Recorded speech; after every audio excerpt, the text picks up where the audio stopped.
Historians love to sit around and pick out obscure dates in the past where they say that moment in time changed everything, or this event was when everything began to fall apart.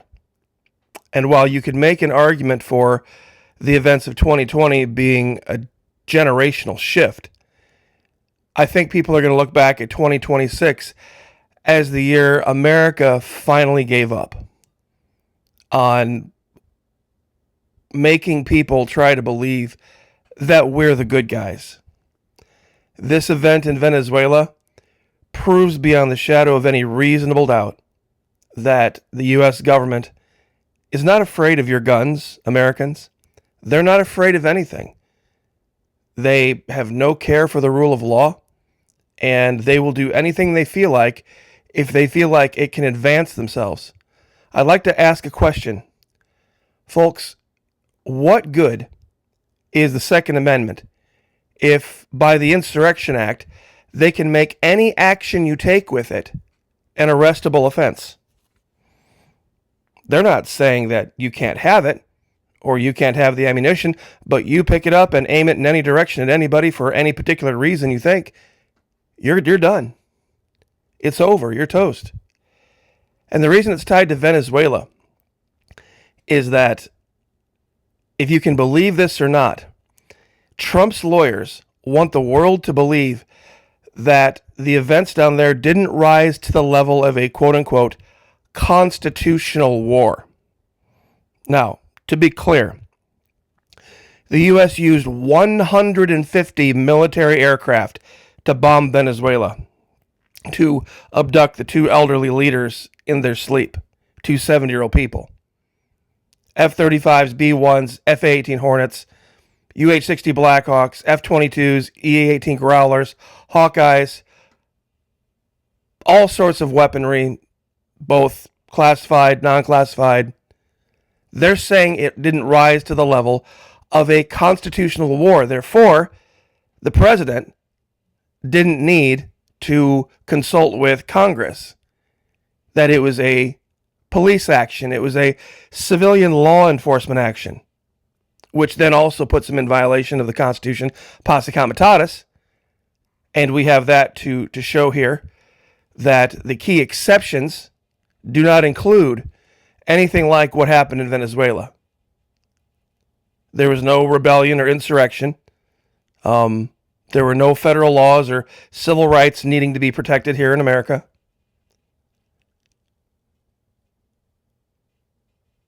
When it applies, the violation is exactly what happened. When the military performs tasks solely for civilian government functions, when military personnel are directly used by civilian police for arrests or searches. So ignore posse comitatus, ignore the Second Amendment, ignore all amendments, do whatever you want. That's pretty much the motto of the current administration. And that's where we're at. If you have oil and you don't have a nuclear weapon, the oil now belongs to America. It's just a matter of time before we're going to come around and kick somebody's door in to take it. And it's already being sold. Oh, and guess who gets to sell it to make the money? Trump megadonors firm gets first Venezuelan oil deal. Commodity trader Vitol will begin selling crude seized by the U.S. following the attack on the South American country earlier this month. Isn't that interesting? National security is a moral black hole. And they have been using this crap with fentanyl and illegals as an excuse to create a police state aimed at the entire country. Somebody needs to get out here and just tell the truth. And that's what I'm trying to do. We can see now clearly. This was all about oil. No such thing as cartel de las solas. Complete violation of the Constitution. Used hundreds of aircraft. You used a third of the deployed Navy was off the coast of Venezuela, but the president wants you to believe that it didn't rise to the level of a constitutional war. $600 million spent. Now, That all having been said, 5 minutes in, God bless all of you who've joined us, Florida Monkey Patreon channel. We have a brand new video over there. We have a brand spanking new video where we talk about Army interrogation, tactics, techniques, psychological operations, and how everybody in America virtually subjects themselves to these tactics willingly, not knowing, every single day. This idea of extracting information is part of a series called The Mind, a Beautiful Servant, a Dangerous Master.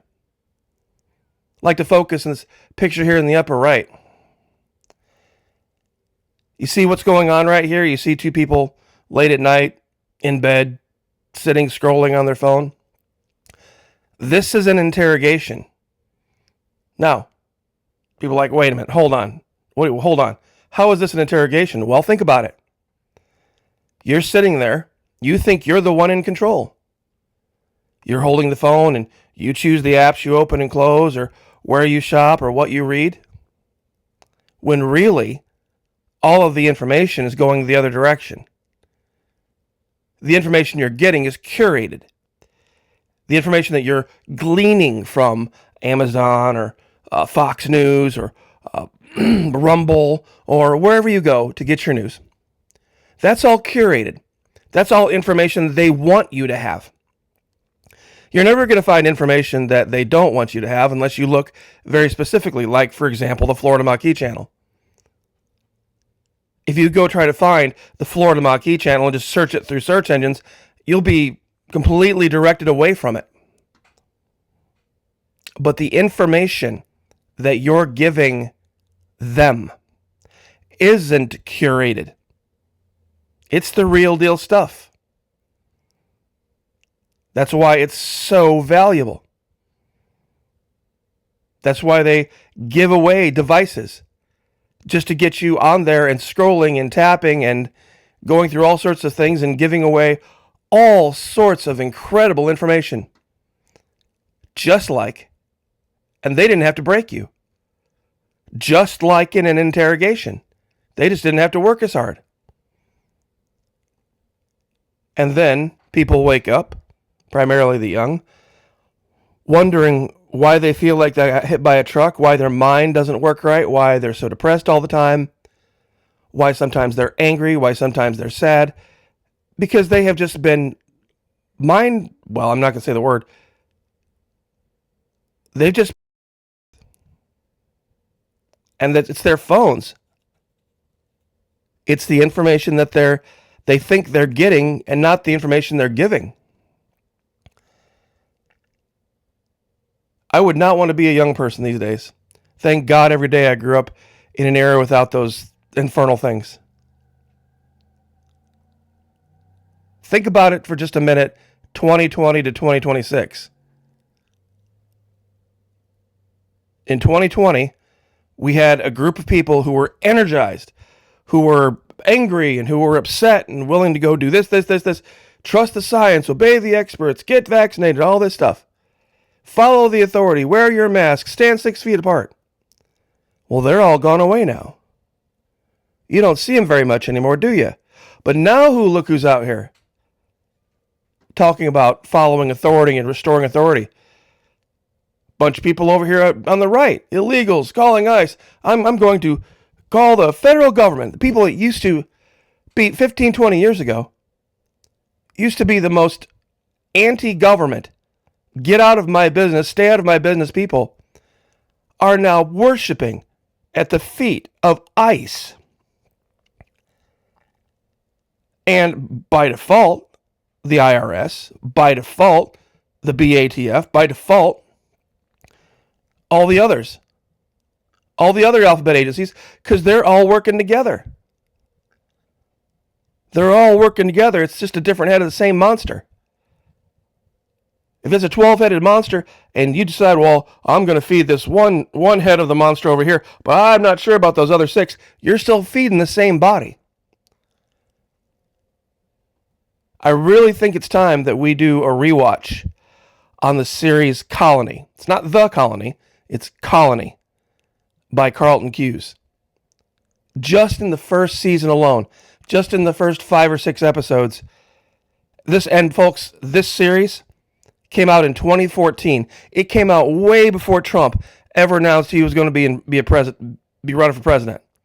It came out years ago. When you see them talk about the red hats, there was no such thing as a MAGA hat when this came out. Let me say it again. There was no such thing as a MAGA hat when this series came out. That's how long ago it was. Stockholm Syndrome, folks. It's a real thing. For those of you that don't know what that is, it's a term used to describe a paradoxical psychological phenomenon. Say that 3 times fast. Paradoxical psychological phenomenon, wherein hostages express excessive admiration or praise and positive feelings towards their captors, kidnappers, abductors, government. You get the idea. These appear to be irrational in light of the danger or risk endured by the victims, essentially mistaking a lack of abuse as an act of kindness. An act of abuse. It's insane, folks. We have a military that now is worshiping Hindu gods by saving the pigs.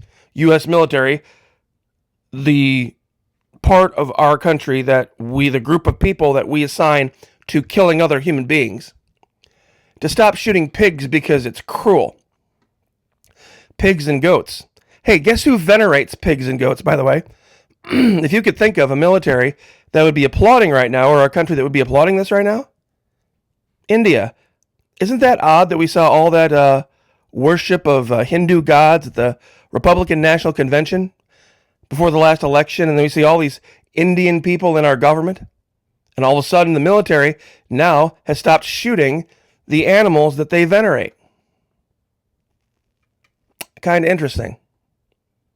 Meanwhile, very ironically, our military balloons up into giant pigs themselves. How many of you knew that the commissary now will deliver to your door? That's right. That's right. You can't even be bothered to either walk down to the commissary, ride a bike down to the commissary, take your car down to the commissary. Nope. You're in the military. Your fat ass can sit right on your fat ass couch and have commissary goods delivered right to your door. And they're going to give you a little card that you can go use at places like Subway and other, non-military installation food sources, and you can buy up to 3 meals worth on that card, and the U.S. government will reimburse all those restaurants. That's right. That's what's happening in the U.S. military. So those of you who like to make fun and say, I thought you said Venezuela would do pretty good in a war against the U.S. Well, it wasn't a war. Don't kill me. Ask Donald Trump. Ask Donald Trump. He's saying it wasn't a war. It's his lawyer saying, hey, it didn't rise to the level of a constitutional war, even though we used 150 different attack aircraft in the process, and we killed 200 individuals in the process. It's not a war. So there's been no war between Venezuela and the United States. There's just been an illegal criminal abduction. An unconstitutional one, but as we know, the Insurrection Act basically makes anything the U.S. government decides to do the right thing. Because what does the Insurrection Act basically state? If you attempt to rise up or push back or say anything negative about anything happening in Washington, D.C., you can be cuffed and stuffed. You can be rounded up. So what does that mean? Go out and try to pick up a gun against ICE? See what happens. And those of you out there on the right who are applauding that, I want you to say, take away ICE and put CIA. Or take away, scratch out CIA and put BATF. You see, you're going to be that person. Or scratch out BATF and put IRS. Because they're all the same thing. They're not here for your well-being. They're not here to make America great again. You watch what these guys do. You watch how they do it. They're not professionals, that's for sure. No professional law enforcement officer wears a mask over his face. And I always wondered about that too. There's always these folks on the right complaining about people wearing masks. Why are people wearing masks? Why are people wearing masks? ICE wears them. ICE wears them everywhere they go. Just a thought. Anyway, I will leave it there. Join us, Florida Monkey Patreon channel. Love to have you over there. God bless all of you who've joined us over there. 4 levels, whatever God puts on your heart. Would very, very much appreciate any support these days. I could sure use it. Pray for each other. Pray for me. I'll pray for you. Lift each other up. Like, share, subscribe. See you guys next time.